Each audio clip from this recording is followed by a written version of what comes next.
Okay, Paul here. I have a treat for you. You're seeing double. No, not quite. What you're seeing is ASM over here, and I forgot to rename this, but basically this is ASM. We've created this application in the series of videos prior to this one. And on this side, what we have is a C representation. So I should change that to C. But this is C programming, this is ASM, and we're going to look at both of them. So what I'm going to do is bring the Visual Studio code that I used to create them, and we're going to get rid of these folders because we don't really need all that information. And they're running down in the terminal. So this one is disconnected.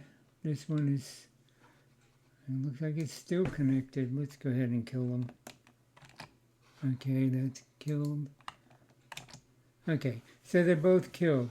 But you see the path to this one is ASM/ASM HTML server.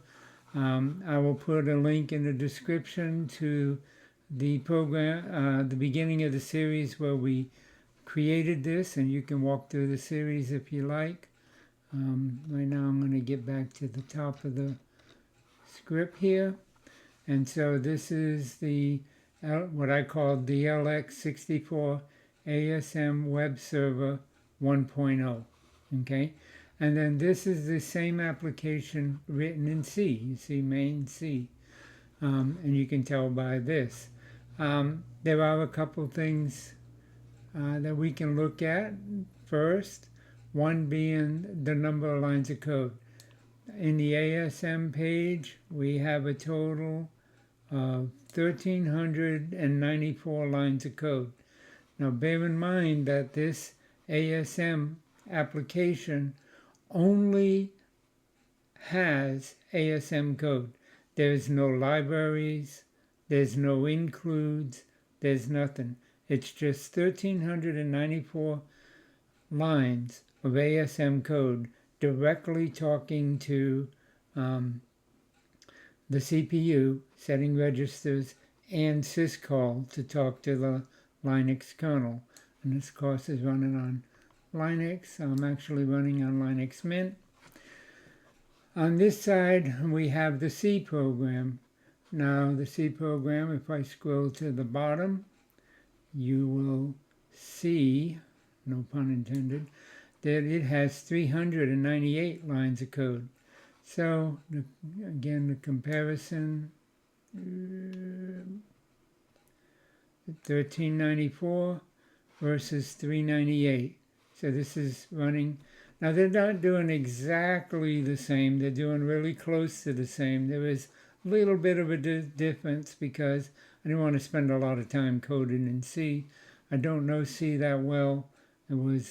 I had to get a lot of help from AI, so a lot of this is not all my code. And actually, I also I will reference another YouTuber. I'm bad with names, but anyway, I borrowed some of the initial C and expanded it to match the ASM. So we got these two lines. Okay, so C seems a lot more shorter, right? 398 lines of code versus 1,394 lines of ASM. That's not quite true because the difference is this one, the ASM, is straight ASM. There is no includes, there's nothing, no libraries, nothing. This is just straight ASM code. By the way, the code for this is in a zip file linked in the series, so you can get it there. I will put this C code also in a zip file that you can download. Okay, so we'll go back to the top of both of them. Now in this one, you see it includes INET-H, it includes NET INET, so ARPA, NetInet, standard input output, standard library, string library, syscall socket library. You get the idea, right? Time and error number handling. And so all these includes are added to this. If you combine the lines in all these includes, which we don't even know, right? Some of these have thousands of lines of code, and we're only using parts of them. Others we're using more extensively, so we don't know how many lines of code we're using, but I can tell you right now that we're using a whole lot more lines of code than we are on the ASM side. So there are a couple similarities. Like you see, we got a buffer string here of 1024, and then we have another buffer down here. That's for the handling. That buffer, where did it go? Disappeared. There it is. That's for handling, this 1K is for handling the JSON, embedded JSON that's embedded in the file. It's for handling any JSON, actually, that we're printing. And this one also has, here's the actual JSON, one of the JSON bodies, but it also reads and writes JSON. And so it also has a buffer for the JSON. Additionally, this has a buffer for, oh, here we go. There's the 1K buffer for the JSON, okay? That's where we write our JSON files is in this buffer. It also has another file buffer, 65K, which handles, it's actually 64K, which handles HTML pages. So it can pass and handle really big HTML. Now, bear in mind too, and I didn't bring this out in the series, I should have. I did bring it out that we're using NASM to assemble this ASM. So this is the NASM ASM, which uses the Intel format. So these RESB, that's NASM, right? So we're using that. If we were using the other protocol, GNU, we would be using .skip, right? Same thing. But anyway, so this is the comparison of the code. So here we have a buffer. That's the header buffer. We have buffers in here for the HTML as well. There it is, right there. Fake memory size, kilobytes, 551, 200. So actually, that's the fake memory size. I don't see the actual buffer. I know it's in here. Anyway, there is a buffer in here for, and it should be in this section, but I'm not seeing it. Maybe, I didn't look over that area. We may be doubling up on some of these. Well, those are ints. Yeah, int buffers. We may be doubling up on the buffers, but that's okay. You get the idea. Okay, so this is what the function called pass route. So after it gets to main, it calls this to do the communication with the server, with the client browser and the server. So like if they request slash, just the IP slash, then we serve the index HTML. If they ask for slash home, we serve index HTML. If they ask for index.html, we serve index HTML. A lot of redundancy there, right? But even in C, you can use a lot of code to say a simple thing. Now this could have been done simpler, but I wanted to keep the same kind of formula. So we're comparing sort of apples to apples here if we go to except loop, we drop down to this ASM code here, and we're doing pretty much the same thing using these strings. There we go. Logged in path, server status path, index path. These are all the same thing. Check if it's API, if it's, there we go, we got a match here. Slash API is used in here, not in the C. So if we added that function in the C, it'd be a couple lines longer. Be one more of these, basically. Actually, no, it'd be a little more, because this is actually, the slash API is using the embedded API at the top of the ASM. This one, we would have to actually create an embedded API as well as have a call for it here. We also do slash log here for login, which here we do login, same thing. In ASM, we don't have to put the whole word. We're just looking at 3 characters, right? 4 bytes, rather. We're just looking at R13, which is where the data starts, plus 4. So we're looking at this point plus 4 bytes, slash log. If it's slash log, we know it's login. Here, we're actually doing a string compare with route for login, slash login, using the whole word. So in ASM, we can use just what we need, right? So slash API, slash log, slash, there's the original home directory, right? Check if it's just a slash. We move 1 byte of the slash character into R13, and we check it. We do a compare against R13. If it's not equal, then we send a 404. If it's equal, then we just drop down. We compare this to this. If it's a space, then we jump not equal, send a 404 page. Otherwise, we jump to serve the index page. So basically, that's what we're doing in ASM here. We're doing 2 compares, right? We're comparing it with a slash. If it's a slash, we're going to send the index. We're also comparing it with a space, because if it's a space, it's an error for sure, and we don't want to do this. This should be a slash. Look at the C. Basically, we're looking at just this one thing. It's always a slash, right? If it's not a slash here, then we are definitely got a problem. But if it's a slash, we can serve the HTML. Now, we've already checked for log and API and login. That's for the login. Here we checked for index HTML. So we've already checked these, server status HTML, logged in HTML.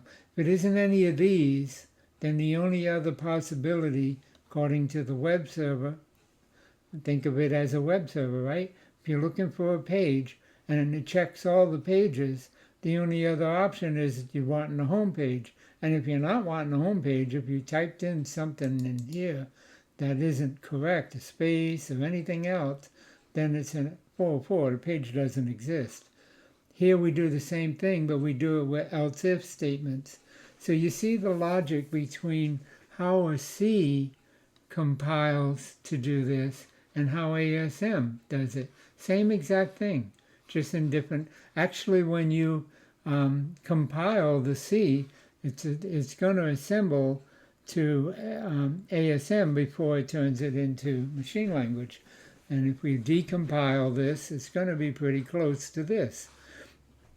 If you decompile the executable.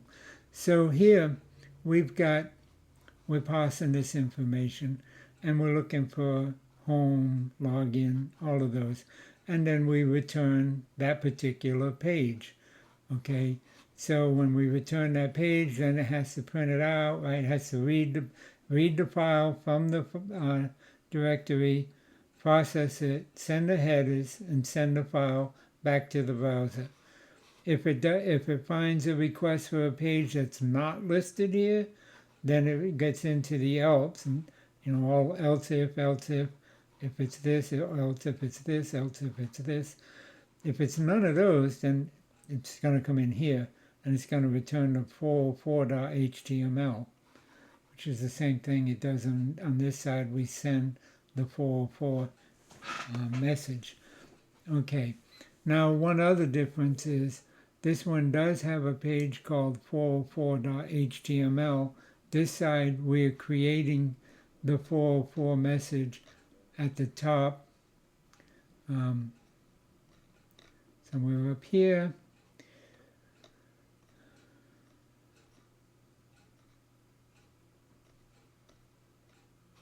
Anyway, we're creating the 404 page not found.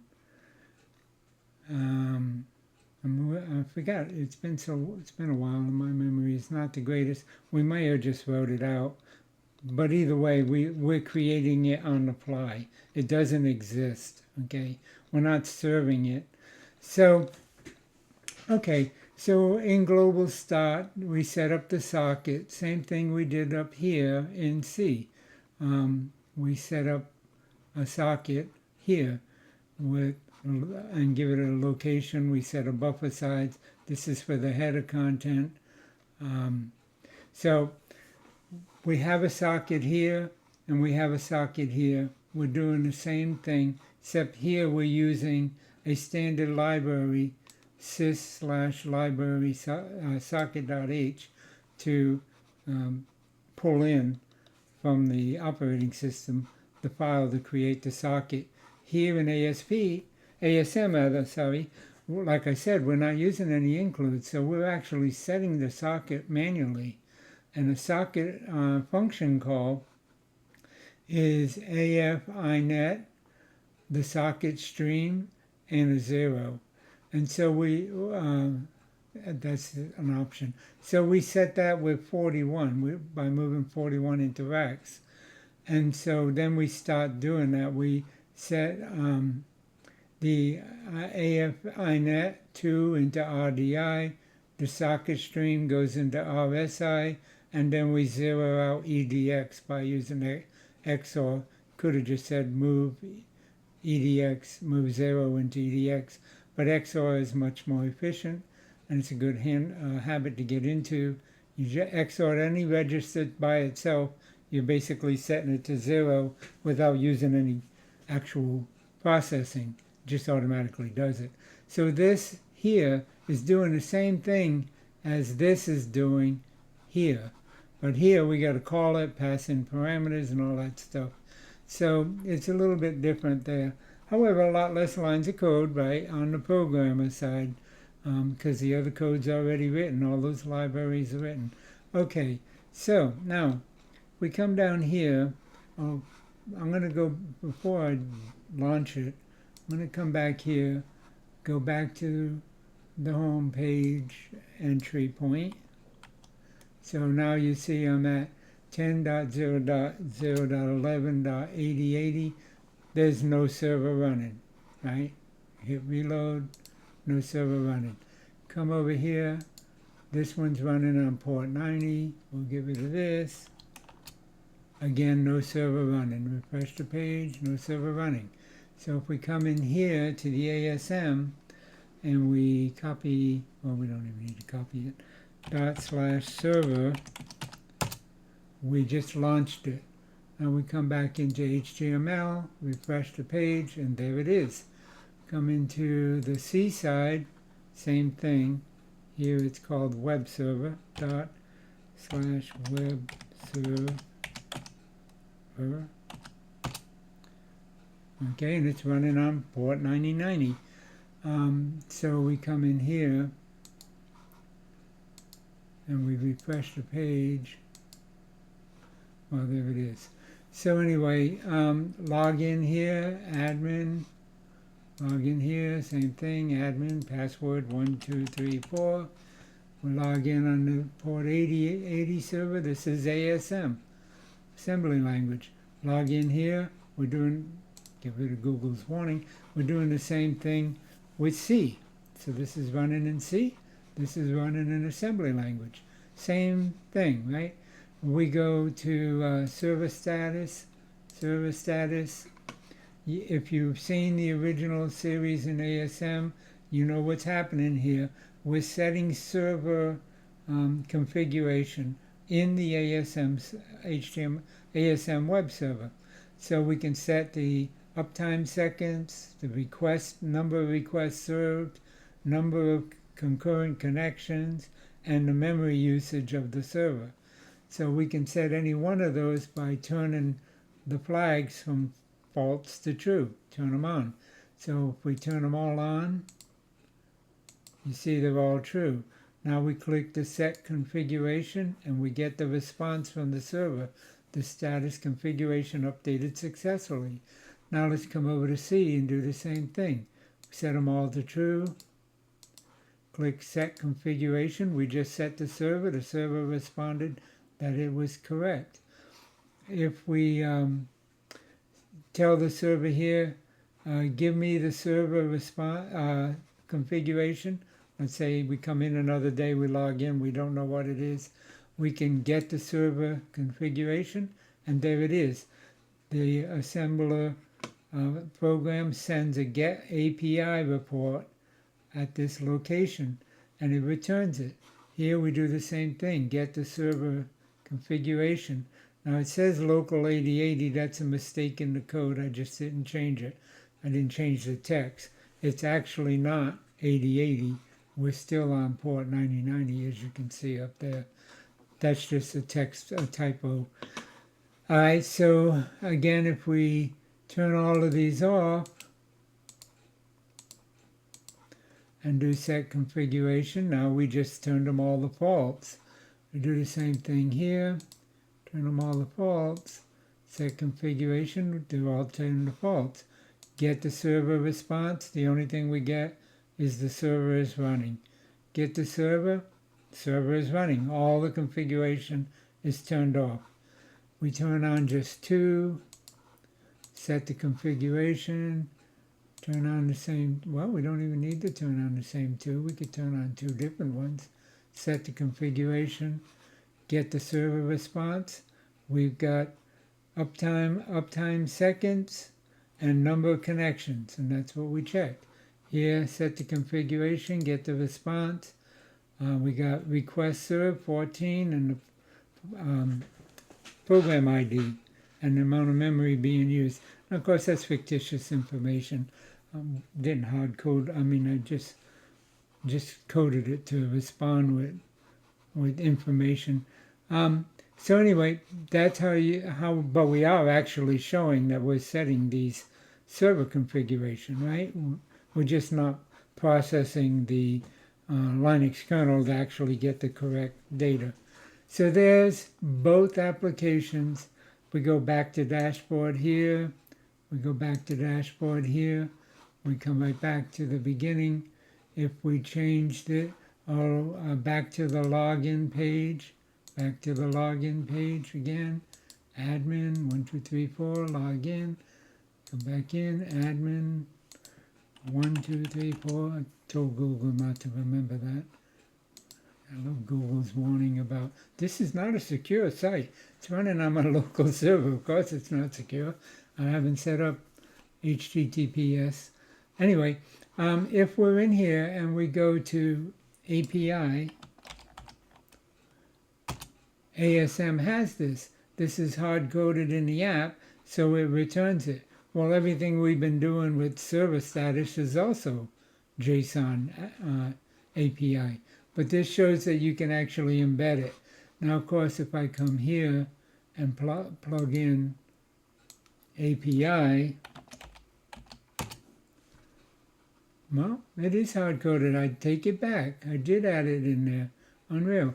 But you see, it's not formatted as nicely as this, as the ASM. The ASM formatted it much nicer. This is still valid JSON, but wow. So I did have it in the code. I didn't remember doing that, but apparently I did. Anyway, so yeah, it's here. Everything's the same, yeah, so it was actually cut and paste in there. And so that code is in there, so the only line to make it work was adding the API. I'm not sure where it's getting that. I don't remember putting API in here. I don't know where I got that. Maybe it's carrying over because I've got two going. I don't know. That's weird. This should not be doing that. Anyway, that's a debug issue, and I'm not going to be doing debugging right now. But let's try something that we know is not there. This. Okay, so this one produces a file not found, and of course it says ASM. This one, let's see what it does. What's something that ain't there? Should do the same. No, this one just says the page cannot be found. So this one returns just the 404 error. This one has the actual web page. Now I could do the same thing here. I could copy this page over to this server and then have it serve the page rather than building it. But this is pretty cool. It's actually building that in ASM. That page doesn't exist. There is no 404 page. So it's building the message and sending it back to the server. The other thing that's slightly different is you notice here, whenever we do a call to the server, it's printing out, I think it's the first 100 characters or something each time. So you see each reiteration. Here it's printing a much bigger, it's actually printing the whole thing, I think. No, it's just printing part of it too, but notice the difference, right? So, and this one said, Google's reporting upgrade, insecure request. This one's just telling me what's coming into the server with the get command there. And so, but they're both reporting Mozilla running on Linux 8664. This one's reporting it, but I chopped it off. Is the IP address in here? No. This one's not showing the local IP. This one is. Actually, right from the beginning. Oh, wait, up here it is. There it is. So there's the actual referrer page, port 9090 index HTML. Here it's port 8080. So you can see the difference in the server. So if we clear these out, oh, I can't clear it out. I'll stop the server and start it again. But you get the idea. Anyway, this is the code in C. Which one's faster? ASM. ASM is faster for two reasons. One, it's faster because it's ASM. It's closer to the actual machine language. Two, it's faster because it's not using any includes. It's all here. Isn't that amazing? With just 1,300 lines of code, we have a working server running on the port that's serving pages and writing pages, JSON, on the fly, all in ASM. No includes, nothing. All we're using to communicate outside of the CPU is when the kernel will not let us directly interfere with the CPU. That's just a Linux security thing, is when we have to use service system calls like this. I just scroll down all the way there to find one. So it's very rare, but we do use them. We are using the stack here to hold variables. You see where we push them to the stack up above. Here we're pushing things to the stack. Once the function call is done, we restore all the registers by popping everything back before we do a return. Same thing happening here, except we're using C programming to record it to this stack. I don't even think like I said, I don't know a lot about C, so which is weird, right? I know ASM, but I don't know C. But it's doing the same thing. I just don't know. We're using pointers, right? We're using pointers to memory locations, and we're using the ampersand for dereferencing memory locations, and we got different syntax going on. Where here, And actually this, like I said, when it was, if it's assembled, compiled, it's going to be this. It's actually going to push and pop.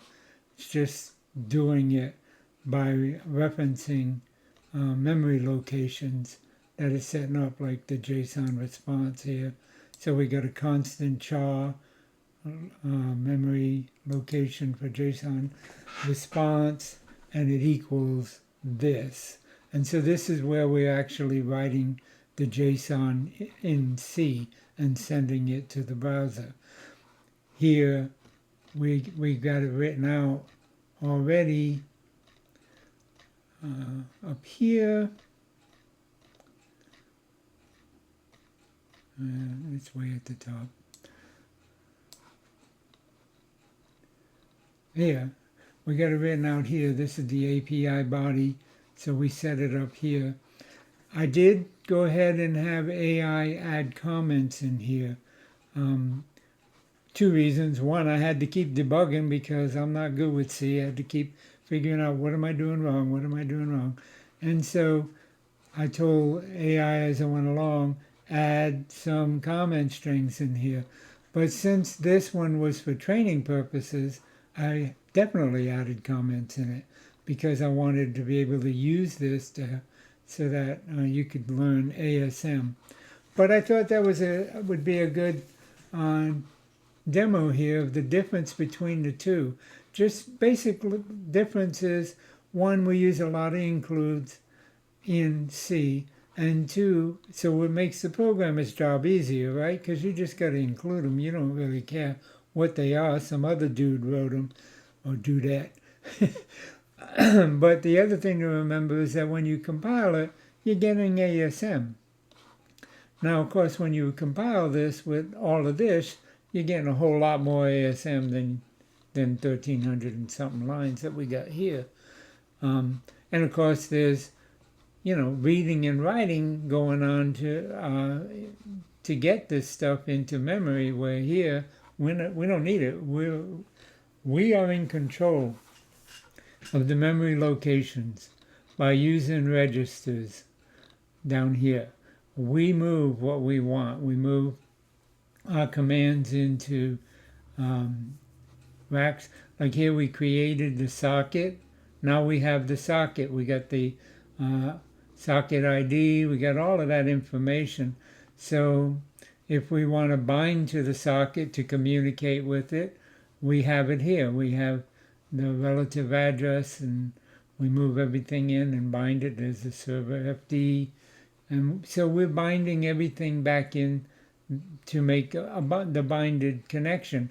If there's an error with the bind or an error connecting to the socket, we jump down to the error functions and print out, hell no, I can't work. But anyway, here we're listening for connections.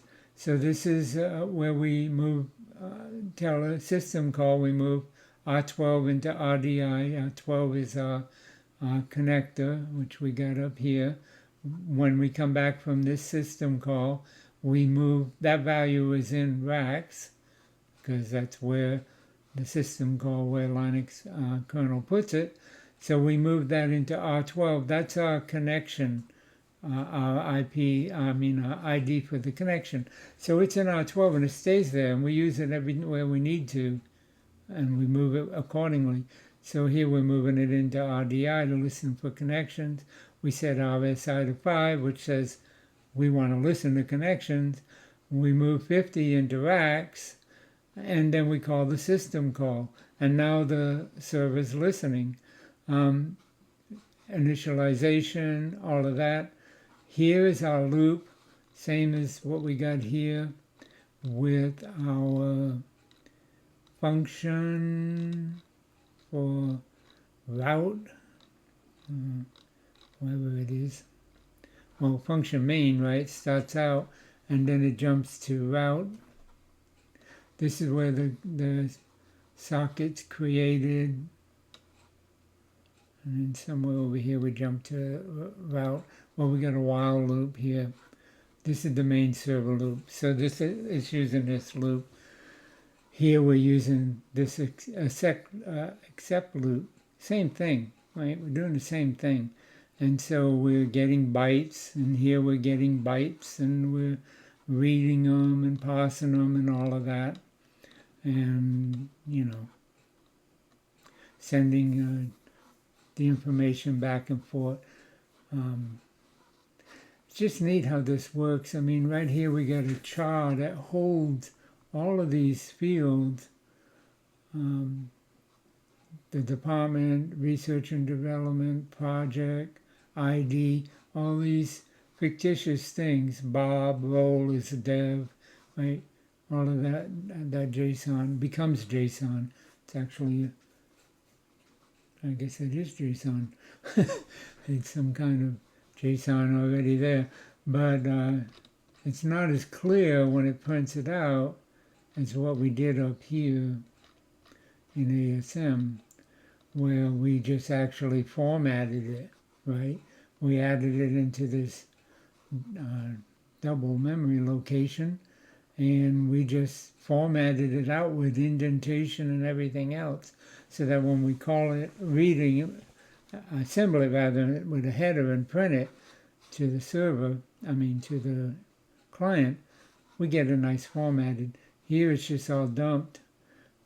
It's neat how they escape we're escaping all the double quotes in here to do this, because we're sending strings, right? It's char strings in C. Here it's just strings, but they're being put into the varl, added to the DB memory location in the order that they need to go. And then, of course, we have the string length here. So we're writing it all into memory, and then this length tells the assembler when it's ready to send it to Chrome browser that it needs to read, starting at this location, read this many chars, this many characters. So we're just basically reading it right off the binary, right? We're just reading it right out of memory.